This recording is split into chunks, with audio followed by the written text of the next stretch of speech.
નમસ્કાર દર્શક મિત્રો, ગ્રામ જગત કાર્યક્રમમાં આપનું હાર્દિક સ્વાગત છે. મિત્રો, આપણો દેશ ખેતી પ્રધાન દેશ છે, પણ આપણને હંમેશા એવું જ લાગે છે કે ખેતી એ ખૂબ જ અઘરી વાત છે અને જે બધાથી ન થઈ શકે તેવી વાત છે. પણ ખરેખર જો આપણે જોવા જઈએ તો ખેતી પણ ખૂબ જ સરસ વસ્તુ છે, સુંદર વ્યવસાય છે. અને આજે આપણે ગ્રામ જગત કાર્યક્રમમાં જાણીશું શાંતિભાઈ પટેલ પાસેથી. ગાંધીનગરના શિવપુરા કંપા ગામના શાંતિભાઈ પટેલ કે જેમણે ખેતીના વ્યવસાયમાં આધુનિક ઉપકરણોનો અને પોતાના જ્ઞાનનો સુભગ સમન્વય કર્યો અને ખેતી ક્ષેત્રમાં એક ખૂબ જ સફળતા હાંસલ કરી છે અને એમને ઘણા બધા એવોર્ડ્સથી પણ નવાજવામાં આવ્યા છે.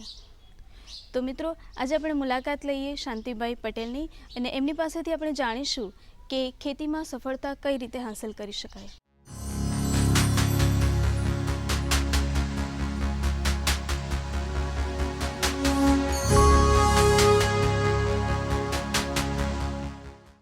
દર્શક મિત્રો, આપણો ખેતી પ્રત્યેનો અભિગમ છે તે બદલાઈ જાય તેવા એક વ્યક્તિ સાથે અમે આપની મુલાકાત કરાવવા જઈ રહ્યા છે, જે એક સફળ ખેડૂત છે. ગાંધીનગર જિલ્લાના શિવપુરા કંપા ગામના શ્રી શાંતિભાઈ પટેલ, જેમની પાસેથી આપણે જાણીશું કે તેઓ એક સફળ ખેડૂત કેવી રીતે બન્યા. તેમની પાસેથી બીજું પણ ઘણું બધું જાણવાનું છે, તે પણ આપણે એમને પ્રશ્ન પૂછીને જાણીશું. નમસ્કાર શાંતિભાઈ. નમસ્કાર. શાંતિભાઈ, આપ સૌપ્રથમ એ જણાવો કે આપની કેટલા એકર જમીન છે અને એમાં આપ કયા કયા પાકો ઉગાડો છો? મારે 12 એકર જમીન છે. તેની અંદર અમે ચોમાસામાં મગફળી, કપાસ અને શાકભાજીમાં ટામેટાં, મરચાં, પરવર, ખારેક અને મેઇન અમારો મુખ્ય પાક છે એ બટાકાનો છે. અને બટાકામાં શાકભાજીની વેરાયટી અને પ્રોસેસ વેરાયટી 2 ટાઈપના બટાકા છે. એમાં અમે પ્રોસેસ વેરાયટી ઉપર વધારે ભાર મૂકીએ છીએ, કારણ કે એ કંપની જોડે અમે કોન્ટ્રાક્ટ ફાર્મિંગ કરીએ છીએ. હવે શાંતિભાઈ, કંપા એવું નામ પડે, આ શિવપુરા કંપા ગામ છે, કંપા નામ પડે એનો મતલબ કે ત્યાં આયોજનબદ્ધ ખેતી થતી જ હોય. તો તમે આયોજનબદ્ધ ખેતી કરો છો એ કઈ રીતે કરો છો? અને ખાસ કરીને બટાકાની જે ખેતી છે તો એમાં તમે કઈ રીતે આયોજનબદ્ધ ખેતી કરો છો?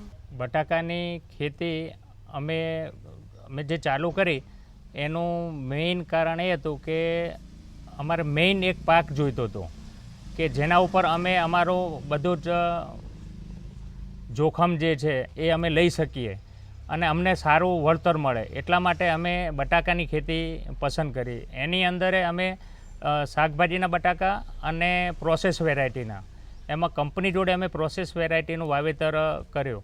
અને અમે લોકો જે કંપનીઓ જે છે કંપનીઓ જોડે ટાઈપ કર્યો, એટલે કોન્ટ્રાક્ટ ફાર્મિંગ કર્યું. અને એની અંદર જે વાવેતરનો અમારે પ્રશ્નો હતા કે જે અમને જાણવા જોઈતું હતું એ બાગાયત અધિકારીઓ, ખેતીવાડી અધિકારીઓ, ગ્રામ સેવકો, એ બધાનો અમે કોન્ટેક કર્યો. પછી વૈજ્ઞાનિકોનો અમે કોન્ટેક કર્યો. આ બધાના કોન્ટેક કરી અને અમે એવા નતીજા ઉપર આવ્યા કે આપણે જો ખેતીની અંદર પોષણક્ષમ ભાવ લેવા હોય કે પોષણક્ષમ ઉત્પાદન લેવું હોય તો આપણે કંઈક નવું કરવું પડશે.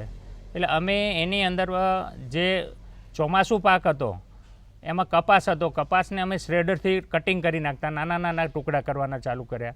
એ ટુકડા કરી અને પછી અમે બટાકા માટેનું જે ખાતર પાણી એ વાવતા, છાણિયું ખાતર વાવતા, રાસાયણિક વાવતા.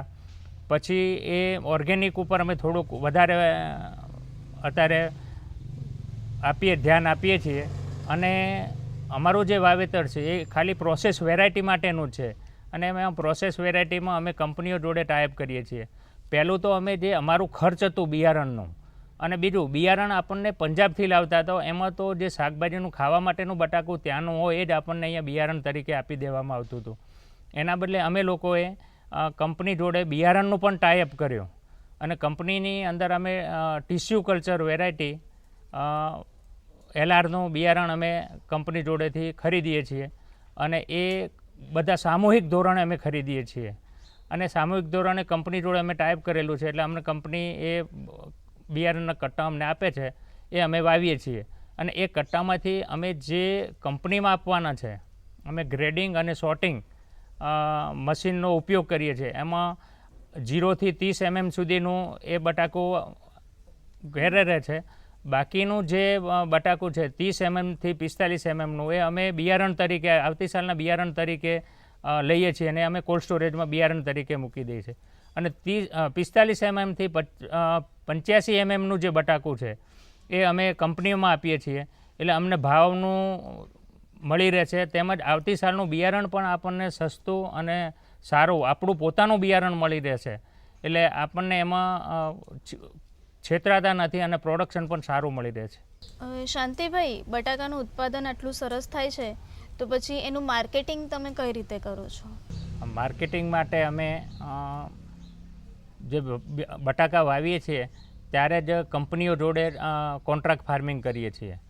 એમાં વેરાયટી પ્રમાણે અમે એનો ભાવ નક્કી કરીએ છીએ. ખેડૂતોની એક મિટિંગ કરીએ છીએ અને એમાં કંપનીના સાહેબોને બોલાવીએ છીએ અને એ અમે એનો ભાવ નક્કી કરીએ છીએ કે આપણે શું ભાવે બટાકા આપવાના. એ જોડે અમે ટાઈપ કરી દઈએ છીએ કંપનીઓ જોડે. અને બીજી જે LR છે એનું જ્યારે અમે જાન્યુઆરીમાં જ્યારે કે ફેબ્રુઆરીમાં કાઢવાના થાય ત્યારે અમે કંપનીઓ જોડે ટાઈપ કરીએ છીએ કે ભાઈ આપણે બજાર જાણી અને શું ભાવે આપણને પોસાશે એ પ્રમાણે અમે કંપનીઓ જોડે ટાઈપ કરીએ છીએ. એટલે અમે એડવાન્સમાં માર્કેટિંગનો જે પ્રશ્ન છે, જે સૌથી મૂંઝવતો અને મુશ્કેલ પ્રશ્ન છે, એનું સોલ્યુશન અમે આવી રીતે કોન્ટ્રાક્ટ ફાર્મિંગથી લીધું છે. શાંતિભાઈ, ઉત્પાદન જો બટાકાનું આટલું બધું થાય છે તો પછી એનું વેચાણ છે એ ફક્ત ગુજરાતમાં જ થાય છે કે પછી ગુજરાતની બહાર પણ થાય છે, અને કઈ રીતે એનું થાય છે વેચાણ? અમે લોકો જે ગુજરાતમાં વેચીએ છીએ અને ગુજરાતની બહાર પણ જે કંપનીઓ જે છે એના જે કોન્ટ્રાક્ટ ફાર્મિંગ કર્યું હોય તો બહાર પણ કંપની મોકલે છે, એટલે ગુજરાત બહાર પણ અમારું બટાકું જાય છે. અમારું જે બટાકું છે એ ગુજરાત બહાર હરિયાણા જાય છે, ગુડગાંવ, પૂના જાય છે, ચંદીગઢ જાય છે અને મોરબી કંપનીમાં જાય છે. હવે શાંતિભાઈ, નવી ખેતી છે એમાં આપે શેનું વાવેતર કર્યું છે? નવી ખેતીમાં અમે એક પરવરનો ટેસ્ટ કર્યો છે. એમાં ટીસ્યુ કલ્ચર કંપનીના મંગાવ્યા હતા પરવર. એમાં નર અને માદા બેનું વાવેતર કરવામાં આવે છે. 9 છોડ માદાના અને 1 છોડ નરનો આવે છે અને એનું અમે વાવેતર કર્યું છું. 2-3 વર્ષથી એનો અમે ટેસ્ટ એન્ડ ટ્રાયલ કર્યો છે અને એ ખરેખર એક સફળ રહી છે અમારા માટે ખેતી અને ખેડૂતોએ અપનાવવા જેવી છે. એમાં ભાવ પણ સારા મળે છે અને બીજું આપણને એમાં કાયમી વાવવું પડતું નથી. વાવેતર જે છે એ કાયમી વાવવું પડતું નથી કે એના જે અમુક સુસુપ અવસ્થા આવે છે એટલે અમે નવેમ્બર પછી એને છોડને કટિંગ કરી નાખીએ છીએ. 1 ફૂટનો છોડ રહેવા દઈએ અને ઉપરનું એના વેલા છે એને કાપી નાખીએ છીએ અને એને ફરી એ ફેબ્રુઆરી મહિનામાં ફૂટે છે અને પછી એની અંદર એ 5-6 મહિના સુધી પરવર આવે છે અને અમે માર્કેટિંગમાં વેચીએ છીએ. એટલે નવી ખેતીમાં પરવર છે અને બીજું એક અમે અત્યારે નવો એક ટેસ્ટ કર્યો છે, એમાં ખારેક છે.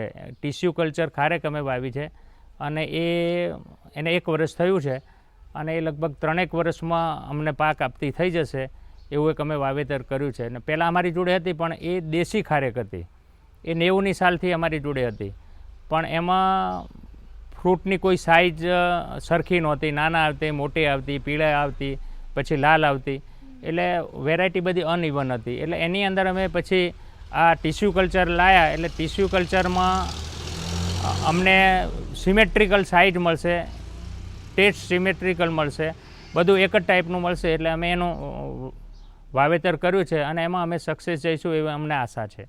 શાંતિભાઈ, હવે જે ખારેક છે તો ખારેકનો વિચાર તમને કેવી રીતે આવ્યો કે ખારેકની ખેતી કરવી છે? કેમ કે ખારેક તો લગભગ કચ્છમાં જ થતી હોય છે, તો ખારેકની ખેતીનો વિચાર તમને કઈ રીતે આવ્યો? ખારેકનો વિચાર અમને એમ આવ્યો કે અમે બધે જે નવું અપનાવવાની એક તો ટેવ છે, એટલે એના લીધે અમે બધે ગુજરાતમાં, ગુજરાત બહાર બધા કૃષિ મેળાઓ કે ભરાય છે એટલે અમે ત્યાં જઈએ છીએ. પછી વૈજ્ઞાનિકોની અમુક જે એમની કુને હોય કે એમના જોડેથી અમે શીખીએ છીએ. અધિકારીઓ જોડેથી, જે બાગાયતના અધિકારીઓ છે કે ખેતીવાડીના છે, એમના જોડેથી અમે જે જ્ઞાન મળે છે એનામાં અમને કચ્છની અંદર ગયેલા અને પહેલાં અમે અહીં વાવેતર કર્યું હતું, પણ આ ટીસ્યુ કલ્ચરનું વાવેતર આવ્યું ખારેકમાં એટલે અમને એમ લાગ્યું કે ભાઈ અમારે તે દિવસે માર્કેટિંગનો પ્રશ્ન હતો. હવે માર્કેટિંગનો લગભગ સોલ્વ થઈ ગયો છે, ગાંધીનગરને બધે વેચાય છે એટલે એ પ્રશ્ન સોલ્વ થયો. એટલે અમને અને બીજું કે એક તો સાઇઝ અને જાત અમને વ્યવસ્થિત મળી ગઈ ટીસ્યુ કલ્ચરના લીધે. અને કચ્છ કરતાં અમારી જે વેરાયટી હતી અમે જે પહેલાં વાવેલી હતી એ 20 દિવસ વહેલી થાય છે. એટલે અમને માર્કેટિંગ જે વહેલો પાક બજારમાં આવે એનો તો ભાવ મળવાનો જ છે. એ દૃષ્ટિએ અમે આ ખારેકના પેલા ઉપર અમે નવા પાક તરીકે અપનાવ્યો છે અને એટલે અમે એનું વાવેતર કર્યું છે.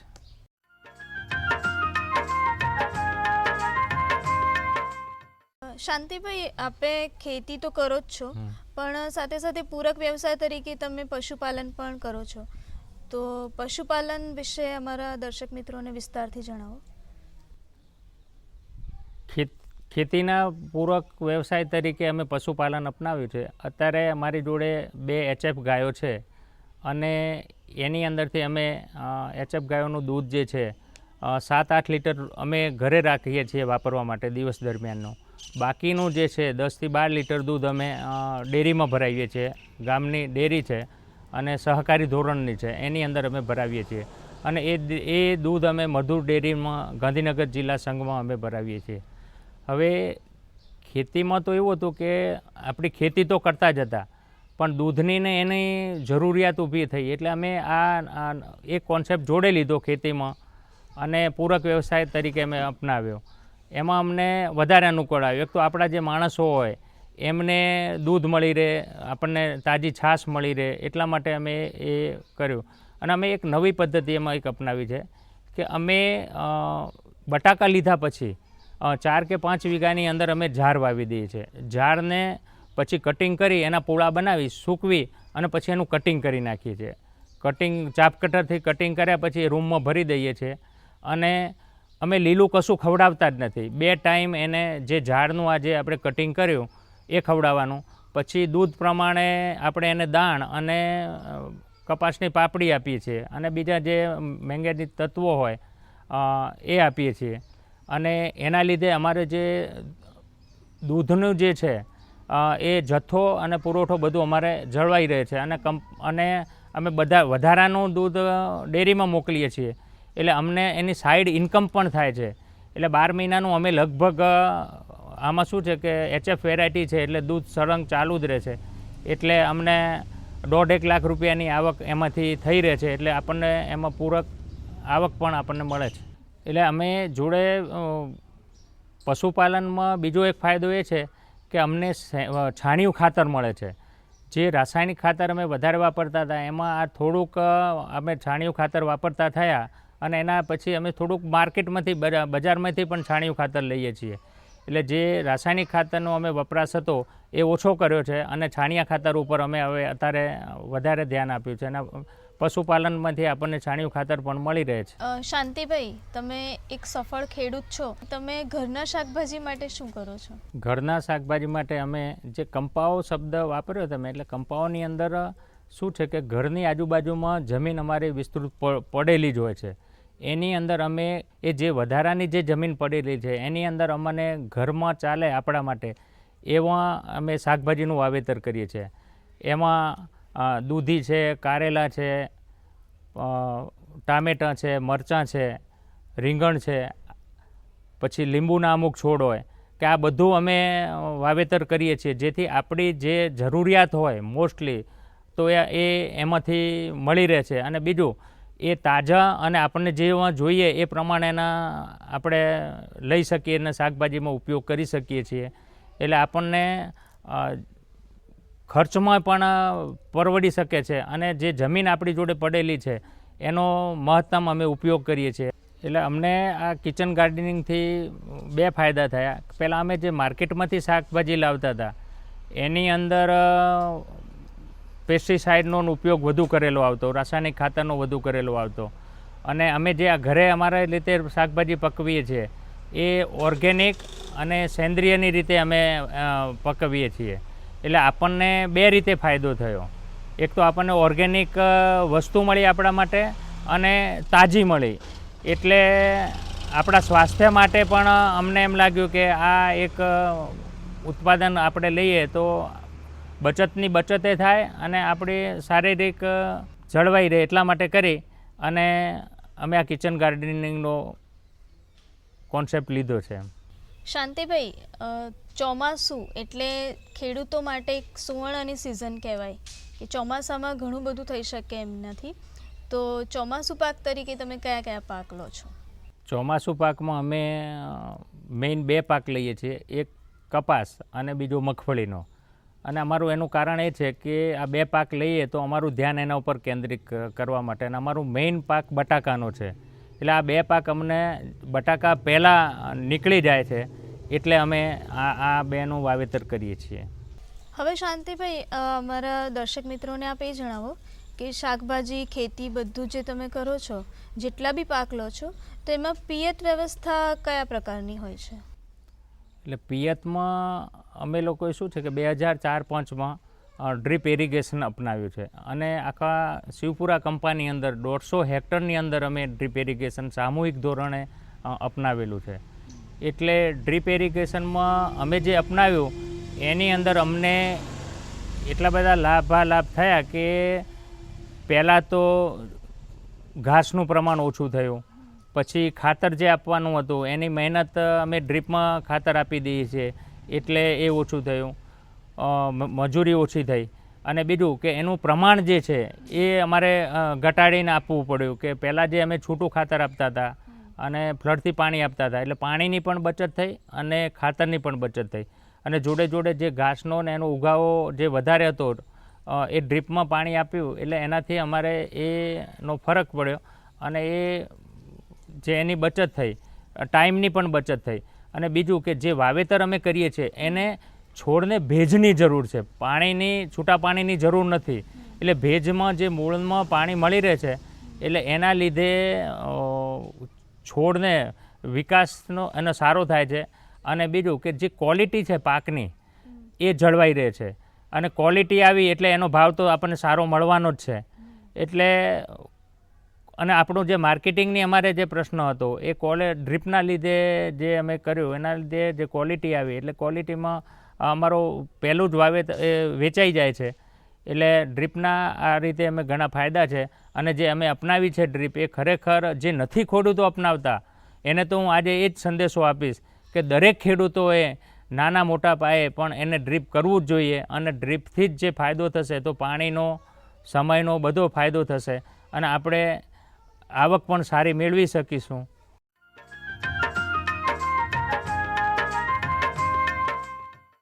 હવે શાંતિભાઈ, આપને મારો એક અગત્યનો પ્રશ્ન એ છે કે ખેતી બધા જ કરે છે, બધા ખેડૂતો કરે છે, તો બીજા ખેડૂત અને તમે એ બંનેમાં ફરક શું છે? કઈ રીતે તમારી ખેતી કરવાની પદ્ધતિ અને તમે એક ખેડૂત તરીકે અલગ પડો છો?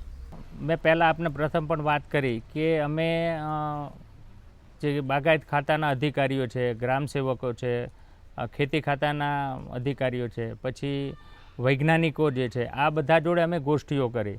અને એમાં અમને એમ લાગ્યું કે આપણને કંઈક વધારાની ખેતીમાં આવક મેળવવી હશે કે કંઈક નવું કરવું હશે, તો આ બધા અધિકારીઓની આપણને જે માર્ગદર્શન મળ્યું એના લીધે અમે નવું અપનાવવાની અમારી જે ટેવ હતી એ અમે નવું અપનાવ્યું.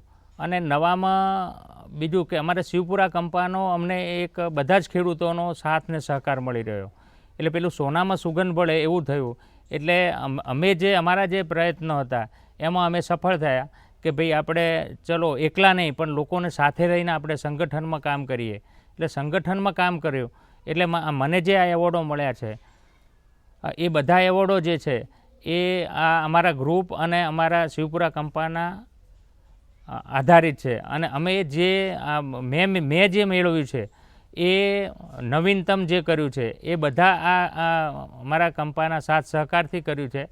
અને બીજું કે કંઈક નવું કરવાની આપણી જો ભાવના હોય તો જરૂરિયાત એવી વસ્તુ છે કે અને એમાં પરિવર્તન આપણે કરતા રહીએ તો એમાં આપણે સફળ થઈએ અને સક્સેસ થઈએ. અને આજની તારીખમાં તો બધા ખેડૂતોએ આપણે કંઈક જો નહીં કરીએ તો જે ખેતી આપણી પાછળ રહેતી જાય છે કે આપણને એમાં કશું મળતું નથી ને લોકો શહેર તરફ જતા જાય છે, એના બદલે જો પોતાની જ ખેતીમાં આવી રીતે જો નવા નવા પ્રયત્ન કરે તો એમાં સફળ અને સાર્થક થાય એવું મારું માનવું છે. બીજું કે અમારે જે નવી નવી ટેકનોલોજીનો એક ખતરા છે કે ખેતીની અંદર યાંત્રિકરણ અમે અપનાવ્યું છે કે જેવી રીતે કે બટાકાની અંદર લેટેસ્ટ પ્લાન્ટર આવ્યા હોય તો અમે એનો ઉપયોગ કરીએ છીએ. ટ્રેક્ટરો તો ટ્રેક્ટરોમાં પણ નાની સાઇઝના મોટી સાઇઝના બધા ટ્રેક્ટરોનો અમે ઉપયોગ કરીએ છીએ.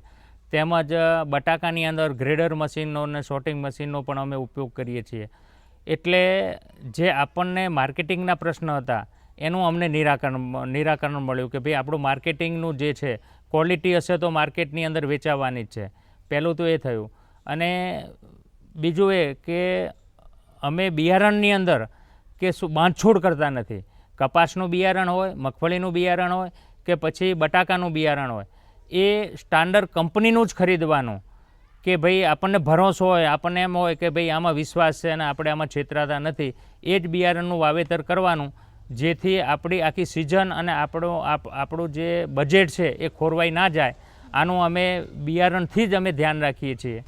શાંતિભાઈ, આપ એક સફળ ખેડૂત છો એટલે આપને ઘણા બધા પ્રમાણપત્રોથી અને ઘણા બધા એવોર્ડ્સથી નવાજવામાં આવ્યા છે, તો એના વિશે અમારા દર્શક મિત્રોને વિસ્તારથી જણાવો. પ્રથમ તો અમે જે અધિકારીઓના અને વૈજ્ઞાનિકોના કહેવાથી અમે જે નવું અપનાવવાનું ચાલુ કર્યું એની અંદર અમે સફળ થયા ગયા. એટલે સફળતા છે એ મહેનત કરીએ અને કંઈક નવું જાણવાની અમારી જે અપેક્ષા હતી એના લીધે દાંતીવાડા કૃષિ યુનિવર્સિટીએ સન્માન કરેલું. ખેડૂત રત્નનો એક એવોર્ડ છે એ પણ મને મળેલો છે. એટલે આ બધા જે એવોર્ડો છે એ આપણી મહેનત, લગન અને ખેતીમાં કંઈક નવું જાણવાની, નવું કરવાની જિજ્ઞાસાના લીધે મળેલા છે. અને લોકોનો સાથ સહકાર છે એટલે લોકોને જોડે રાખીને આપણે ચાલીએ છીએ. એટલે આ જે એવોર્ડ મળ્યા છે એની પાછળ મારા એકલાનું નહીં પણ આખા અમારા કંપાનું અને બીજા અધિકારીઓનો, બધા એ મિત્રોનો સાથ અને સહકાર છે એટલે મને મળ્યા છે. શાંતિભાઈ, આપે અમારા દર્શક મિત્રોને ખૂબ જ સરસ માહિતી પૂરી પાડી અને ખેતી વિશે ખૂબ જ અલભ્ય માહિતી આપે આપી, એ બદલ દૂરદર્શન કેન્દ્ર વતી હું આપનો ખૂબ ખૂબ આભાર માનું છું.